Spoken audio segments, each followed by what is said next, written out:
네, 요즘 한국의 ETF 시장 규모가 200조 원에 달한다고 하죠. 개별 종목보다 ETF로 투자하는 분들이 그만큼 늘어나고 있다라는 얘기인데 이런 트렌드를 반영해서 오늘부터 ETF 투자 전략 함께 세워보려고 합니다. 삼성 액티브 자산운용의 양희창 매니저와 함께합니다. 매니저님 어서 오세요. 네, 안녕하세요. 안녕하세요. 자, 국내 ETF 지금 순자산이 190조 원을 넘어섰다라고 하는데 이게 불과 2년 만에 2배가 늘어난 거라고 해요. 최근에 부쩍 인기가 크게 늘었다는 얘기잖아요. 배경이 뭐라고 보세요? 네, 맞습니다. 우리나라 ETF 시장이 작년에 40% 이상 성장을 했고 이거는 우리나라에 국한된 이슈는 아니고 글로벌리 ETF 시장이 작년에 27.6%가 성장을 했습니다. 이러한 데 있어서는 이제 첫 번째로는 소액으로도 분산 투자가 가능하다는 안전성 이런 장점이 있을 거고요. 그리고 쉽게 매수 매도가 가능하다는 황금성, 그리고 상품의 그 포트폴리오가 매일매일 이제 공개가 되군요. 그 홈페이지를 통해서. 그렇기 때문에 상품의 투명성도 높다는 점도 또 큰 장점으로 작용을 하고 있고요. 그리고 요새 들어서는 이제 액티브 ETF라든가 아니면은 커버드 콜, 뭐 월배당 상품과 같이 다양한 유형의 ETF들이 등장을 하고 있다는 것도 소비자들에게, 투자자들에게 큰 매력으로 다가오고 있는 것 같습니다. 그러니까 투자로 좀 일확천금을 노리시는 분들보다 이제는 좀 꾸준히 수익을 모아가시려는 분들이 우리 시장에 좀 늘어나고 있다. 건전한 투자 풍토가 좀 늘어나고 있는 게 아닌가 이렇게도 생각을 해보는데요. 요즘 투자 좀 하신다는 분들 중에 이 나스닥 투자 안 하시는 분들 아마 찾기 어려울 것 같습니다. 근데 또 그 어느 때보다 불안한 게 또 나스닥 지수거든요. 그래서 오늘은 이 나스닥 지수 투자법 얘기를 좀 해보려고 하는데요. 먼저 이 나스닥 지수 ETF들의 최근 상황 어떤지 우리 박소영 캐스터가 정리해드리겠습니다. 네, 올해 참 미국 증시의 변동성이 거세지고 있는 상태죠. 특히 딥시크 사태 이후 AI 테마의 초점이 저비용, 고효율 모델로 이동하면서 경쟁이 본격화된 가운데 미국 빅테크 기업의 밸류에이션 과도하다란 지적까지 나오면서 주가는 부진한 흐름을 이어가고 있습니다. 나스닥 지수 지난 12월 2만 173포인트라는 고점을 기록한 후 바로 어제는 18,285%까지 하락했는데요. 이렇게 고공행진하던 작년과는 달리 올해 나타나고 있는 나스닥의 조정과 함께 빅테크들을 향한 러브콜을 보냈던 미국 투자 투자자들이 머리가 살짝 아픈 상황입니다. 그렇다면 지수를 기준으로 올해 나스닥 관련 대표 ETF 상품들의 수익률은 어떨까요? 먼저 나스닥 간밤 종가를 기준으로 3개월 새 약 7%가 하락했습니다. 다음 순 자산이 가장 높은, 즉 가장 인기가 많은 이 타이거 미국 나스닥 100 같은 경우에는 12월 5일부터 오늘까지 3개월간 수익률이 1.52% 마이너스를 나타내고 있는데요.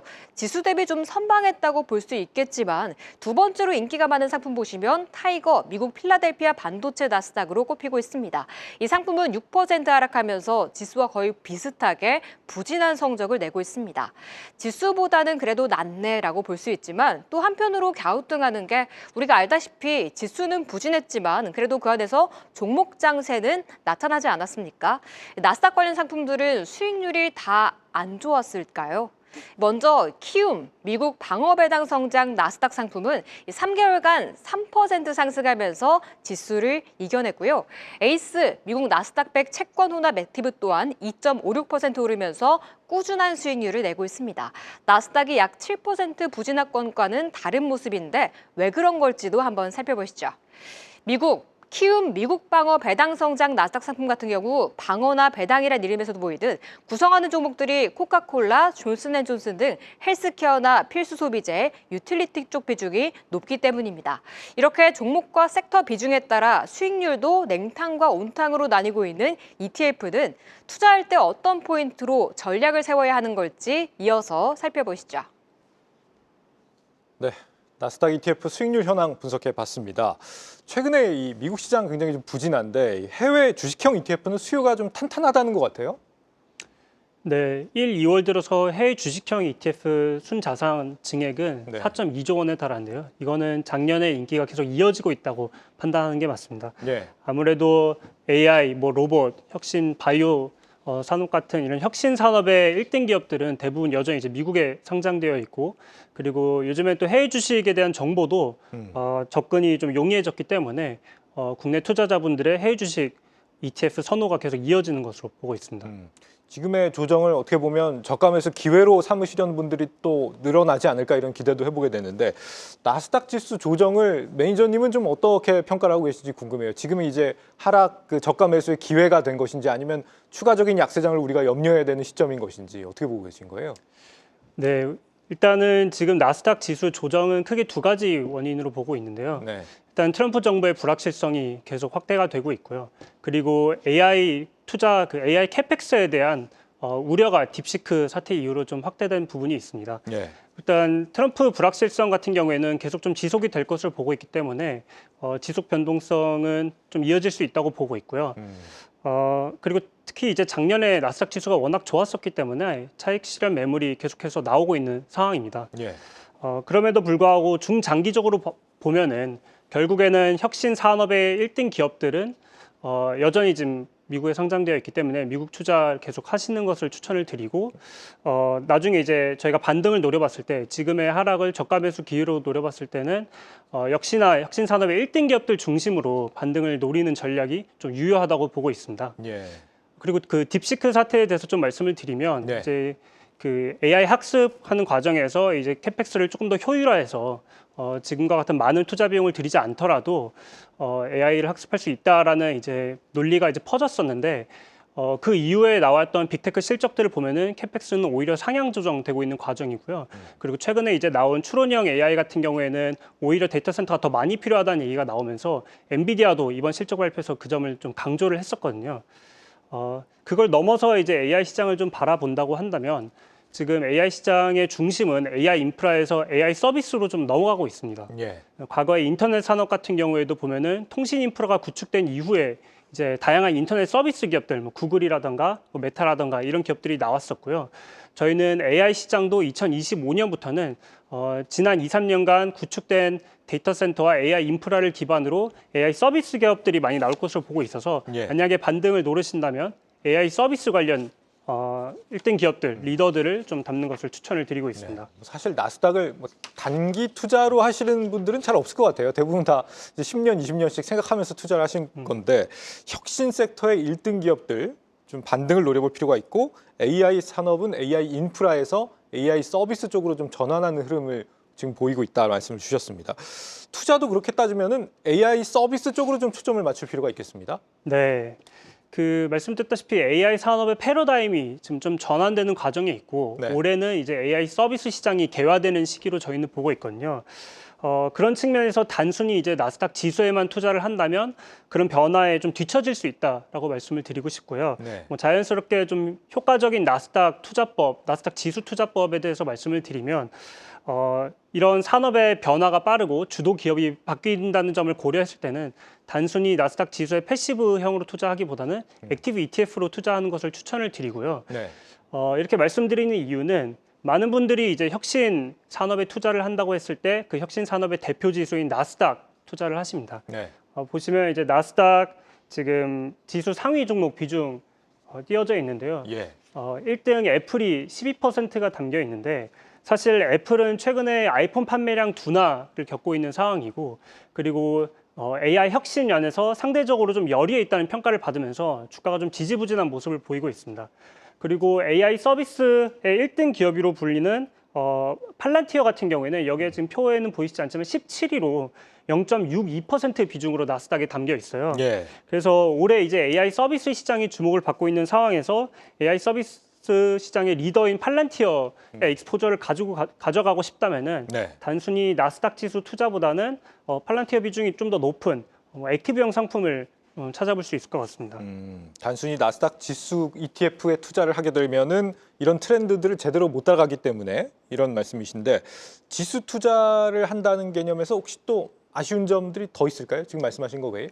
네, 나스닥 지수를 보시면 뭐 네. 다양한 소비재 기업들이 있지만 상위 비중에는 지금 코스코, 펩시코 뭐 이런 종목들이 있는데요. 네. 이런 종목들은 좀 세상의 변화와는 거리가 먼 기업들로 저희는 보고 있고요. 미국에는 그 외에도 이제 MZ 세대를 중심으로 좀 새롭게 떠오르는 소비재 기업들이 있습니다. 어떤 게 있어요? 뭐 예를 들어서는 저희는 지금 스타벅스보다는 더치프로스를 더 선호하고 있습니다. 네. 네, 차트를 보시면 지금 스타벅스 같은 경우에는 이제 비싼 가격 그리고 긴 대기 시간으로 인해서 네. 최근에는 매출이 오히려 역성장 구간에 들어선 것을 좀 확인하실 수가 있습니다.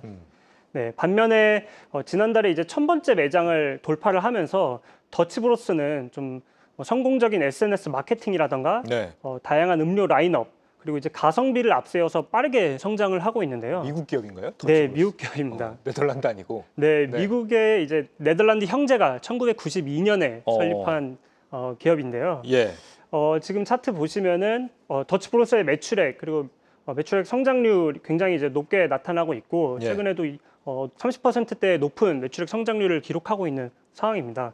말씀드렸다시피 더치브로스는 1992년에 네덜란드 형제가 설립한 굉장히 오래된 커피 브랜드입니다. 네. 네.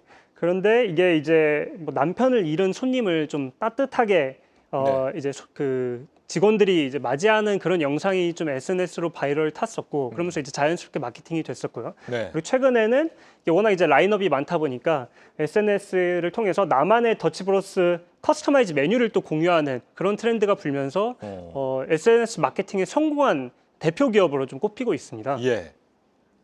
하지만 뭐 SNS 마케팅도 있지만 기본적으로는 저렴한 가격이 좀 가장 큰 성공 요인으로 저희는 보고 있고요. 네. 지금 최근에 미국에서는 가성비 소비 트렌드가 좀 인기를 얻고 있습니다. 예. 지금 차트를 보시면요.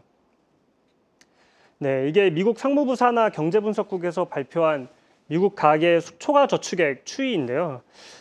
코로나 때 모았던 저축액이 코로나 이후에 빠르게 소진되면서 네. 작년 9월에는 이제 마이너스 구간에 진입을 한 것을 볼 수가 있습니다. 여기에 이제 높은 인플레이션까지 더해지면서 더치브로스 같은 가성비 커피 브랜드가 좀 인기를 얻고 있다고 저희는 분석하고 있습니다. 경기 둔화와 좀 맞물려 있는 거네요, 흐름이. 네. 네. 이렇게 미국에서 성공한 소비재 브랜드 같은 경우에는 그 이후에 이제 해외 확장 스토리까지 저희가 기대를 할 수가 있거든요. 예. 그렇기 때문에 더치브로스의 성공 신화는 이제 시작이다라고 저희는 보고 있습니다. 네. 그래서 이런 요는 이렇게 빠르게 성장하고 있는 최근의 이런 트렌드들, 소비재 기업들 이런 것도 이 나스닥 지수 ETF는 제대로 지금 반영을 못 하고 있다 이런 말씀이신 건데, 자 그러면은 이런 걸 다 보완할 수 있는 ETF가 지금 방금 말씀 주신 액티브 ETF다 이 말씀이신 거잖아요, 그렇죠? 네. 네. 시장에 나온 지는 좀 됐지만 아직 네. 많은 투자자분들이 액티브와 패시브 ETF를 정확하게 구분 못 하시는 분들도 계시더라고요. 일단 액티브 ETF 같은 경우에는 펀드 매니저가 직접 그 ETF의 포트폴리오를 상황에 맞춰서 운용을 해준다는 차이가 있고요. 네. 패시브는 그 지수를 그대로 추종해서 이제 포트폴리오가 운용이 된다는 점이 이제 차이점인데요. 예. 이제 나스닥 액티브에 투자를 한다면 이런 빠른 트렌드 변화를 따라서 이제 투자를 할 수 있다는 장점이 있고요. 그리고 또 한 가지 장점으로는 나스닥 지수 같은 경우에는 시가총액 순으로 비중이 정해집니다. 그러다 보니까 넥스트 나이키, 넥스트 스타벅스 같은 경우에는 아직은 시가총액이 작은 기업들이 많은데 네. 이런 라이징 스타들이 뭐 소비재 기업도 그렇지만 AI, 로봇, 우주, 뭐 차세대 에너지 이런 신성장 산업에서는 계속해서 등장을 하고 있고 그런 기업들은 나스닥에 아직은 포함되기에 작은 기업들이 많거든요. 네. 그런 향후 미래 이제 나스닥 100 지수에 편입될 후보들을 액티브 ETF는 이제 편입할 수 있다는 장점이 있기 때문에 혁신 산업에 투자하고 싶은 분들에게는 액티브 ETF를 좀 더더욱 추천하는 부분이 있습니다. 그냥 ETF보다는 펀드 매니저들이 좀 더 포트폴리오를 적극적으로 좀 고민을 해주는 게 액티브 ETF다. 그러면은 나스닥 액티브 ETF 상품 중에 좀 어떤 게 있습니까? 이 삼성 액티브 자산운용 것만 소개해 주시려는 건 아니겠죠? 아니, 그런 건 아닙니다. 네. 안타깝게도 지금 대부분의 나스닥 관련 그 ETF들은 네. 패시브가 많습니다. 네, 대부분의 이제 메이저 운용사들은 다 패시브 상품을 출시한 상황이고요.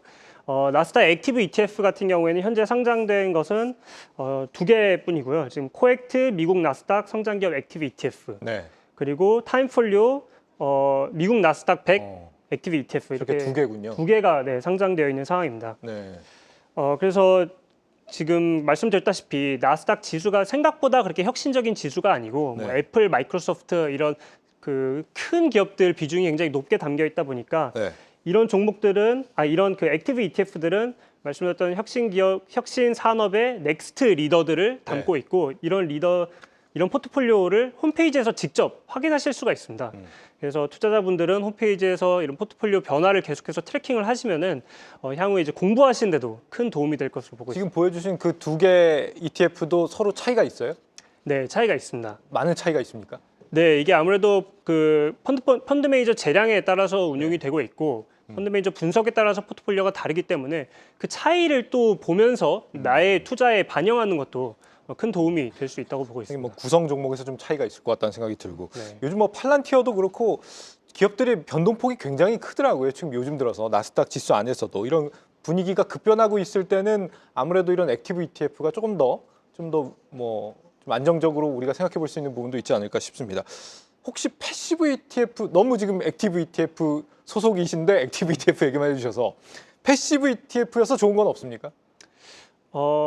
패시브 ETF는 일단 지수를 그대로 추종하기 때문에 네. 포트폴리오 변화가 거의 없습니다.